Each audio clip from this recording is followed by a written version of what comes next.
Would double horsepower make the Russian GP more exciting? Well, to find out, I've gone on the F1 2019 game, I've modified it to double the horsepower of every single car. They're all around 2,000 brake horsepower now. And we're going to do a race. We're going to start at the back of the grid. We're going to do a race, see if the longer braking zones and everything like that and the increased difficulty of having more power is going to make it more exciting.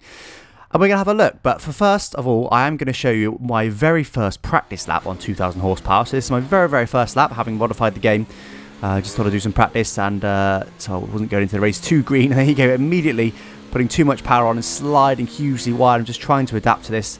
Currently I'm used to the game on normal power levels, so this is suddenly double and I'm struggling for now. You can see me just drifting absolutely all over the track, and obviously the biggest difference is on the power, just trying to get out of the corners. It's just very, very slidey. You have to be so cautious with the throttle. But also, the thing I actually struggled with the most longer term, once I got used to that part, was the braking zones. Of course, you're going so much faster into the corners, so the braking zones are so much longer. So that took me a little while to relearn that, but I did get it in the end. But as I said, this is my very first lap, so this I will not be getting it here. You can see me braking at more or less my normal point there, just about 400 kilometers an hour. Ended up running wide, but actually it wasn't too wide really, considering that I was doing almost 100 kilometers an hour more than I would normally. This corner isn't quite flat at 2,000 horsepower, which I think is potentially a key part of making this track more exciting. That corner is now completely flat in modern Formula 1 cars with the level of downforce they've got, but it's really tricky to keep it flat with 2,000 horsepower. You can potentially do it, but it just makes the car slide a little bit. So yeah, very, very tricky. And also all these braking points are a little bit longer. So of course part of the reason that the Russian GP can be a bit of a procession, a bit boring, is because all of the corners are just such short braking zones. They're just short, sharp, so there's no chance to catch up on the car ahead. There's a bit of dirty air when you turn in and when you try and get on the power. And the braking zones are so short that you can't dive at the inside. And there is two longish straights. We're on one of them now. And you do get DRS. You can see between 400 kilometers an hour with, or not quite, with double horsepower. And all running very, very deep. Just about managed to get it stopped just before the wall there. That was very, very close indeed. As you can see me there, just struggling to find my braking zone once again. And I should say as well, I've doubled the internal combustion engine power, and I've doubled the ERS deployment power, and I've doubled the turbo power, if you like. So yeah, I didn't quite manage to double the energy deployment quite that well. So actually the battery is just basically way too big, and you start 100% charge. So I didn't quite get that part right, but I got pretty much everything else right, so we'll roll with it. But anyway, that was my very first lap. I've now had quite a few more laps to get used to it, and now this is the race. As I said, we're starting from the very back of the grid, and we're going to see how far we can get up in just 5 laps. Off we go then. Reasonable start, but just a little bit too cautious on the power there. Of course, the guys had to be able to pull away, but oh, they must have backed out through that corner there, and we're just going to take those two positions. Going to look at the inside of a few more cars, but we don't want to be having too deep. Get also down nicely. We've got Stroll on our outside. Just squeeze him a little bit there to make the move stick. There we go, up to P16 already. You can see we are in rich fuel at the moment. We're going to try and go on the outside of Grosjean. No dirty air out here, and that's nice. All around the outside. I'm going to try and get the inside of Albon as well, who is still in the Toro Rosso in this game. And that worked nicely. And again, we can have a look at the inside here. Ricardo, do we make a dive bomb? Yes, we do. We can really dive for it. And there we go. That's one of the key differences already with having more power, is that braking zone was probably 50 metres long or something silly. Oh, we've actually made contact there with Raikkonen. And the braking zone was a lot longer, so we were able to dive at the inside of Ricardo rather. Same here. The braking zone was just long enough that we could actually stay alongside him, squeeze him on the exit. And you can also make up more time as well on the brakes compared to the cars around you. When you're in the dirty air, you can't really make up any time. We can't make up time for sure, but you can't really stay close. So it's very, very tricky. But anyway, Raikkonen there backing off, but we just think better of diving up the inside of him.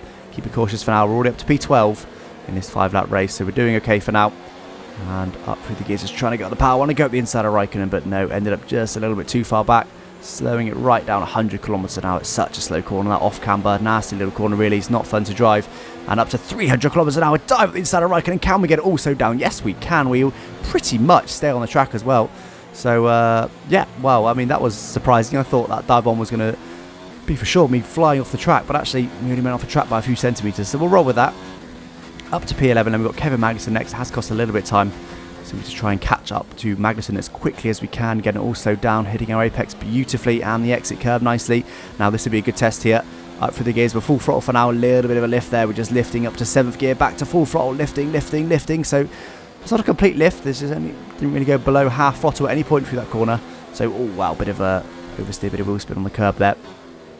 So yeah, that corner's really, really tricky now. That long left-hander in the first sector. Really tough to do. You're going so quickly through there. I didn't actually look at the speed.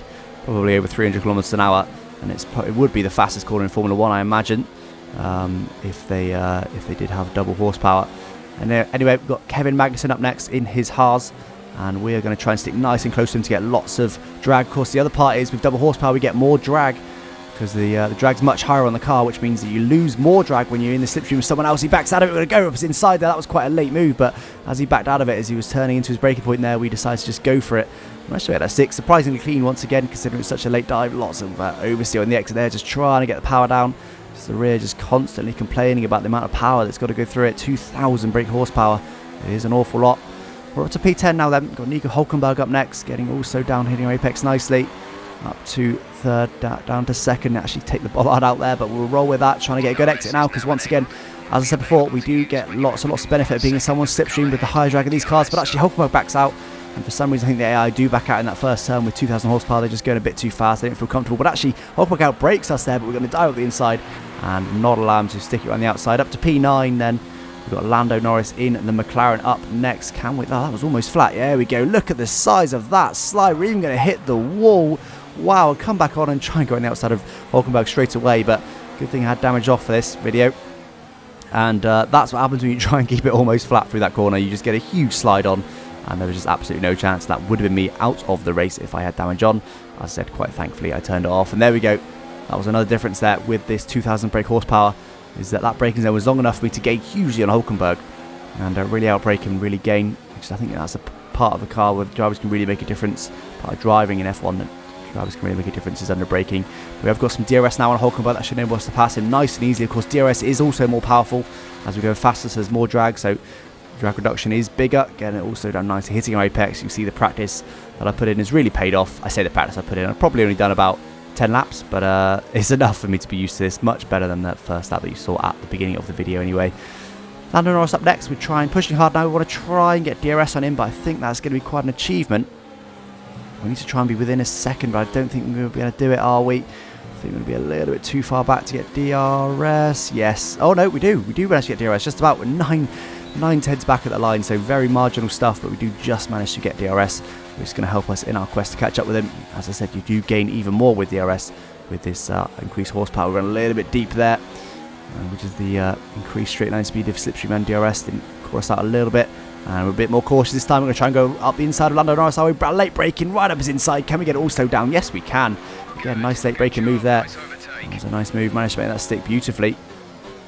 We've immediately gone too deep, have we? No. Lots and lots of trail braking there. I turned in very early, so anyone needs to trail brake heavily.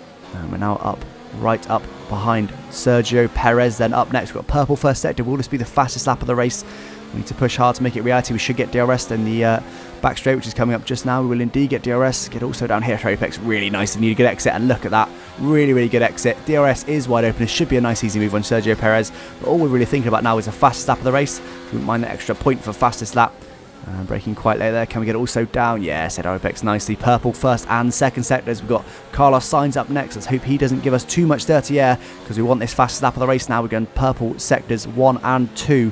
We just need a half decent final sector, and that should see us having the fastest lap of the race. You can see on the minimap there is a few cars up ahead, but we're not going to catch those. Our final aim is going to be to get past Carlos Sainz and then have a nice clean final lap where we've got no dirty air for once. And there we go, purple final sector as well. Purple lap, fastest of anyone, 27.8, which I think was something about 6 seconds quicker than my practice lap. A nice easy overtake on Carlos Sainz there. Yeah, I think it was about 6 seconds faster than my practice lap, but practice lap was on hard tyres, it was a green track. So now I've got a nice rubbered in track, we're on soft tyres, and of course I've had a lot more practice, so still significant though, 6 seconds, it's an awful lot of time, but anyway, we're still pushing out. We want to see if we can improve our fastest lap with no dirty air. We shouldn't catch Gasly for the end of the lap, and if we do, he'll only be right at the very end, so 3.5 seconds, we're not going to catch him. Oh, bit of oversteer. We have done a purple first sector though, fastest of anyone. We aren't going to get DRS in the middle sector though, unfortunately, so that might cost us a little bit for this fastest lap push. But as I said, we've no longer got dirty air, so we're really pushing it and see if we can do something about it. Bit of a poor exit there, a little bit too gingerly on the throttle. And into third gear, trying to get a good exit. That was a nice enough exit, a little bit wide really. You don't really want to be on the curbs there. It'll just cost you time. You don't get very much grip on the curbs in this game. And what is our time going to be? Oh, we're only half a tenth down actually. That's not too bad considering we didn't have DRS. If we had DRS, I think we would have been a tenth or 2 up. So pretty significant. Nice apex there, a little bit of oversteer on the exit, causing us to lift the throttle a little bit, hitting our apex nicely. And coming through now, again, nice apex hit there, a little bit wide on the exit, but we managed to roll with that. Bit of wheel spin you heard there, down to third gear, hitting our apex once again. You can see me having a little look at our tyre wear. That's actually cost me time. I'm being distracted now. I wanted to see what my tyre wear was at the end of this race, and also my brake temperatures, just to see how much that had affected everything, having 2,000 horsepower. But there we go then, that is 6th position with 2,000 horsepower then. Hope you guys enjoyed this video. Don't forget to subscribe if you're new, and I thank you for watching. Bye bye.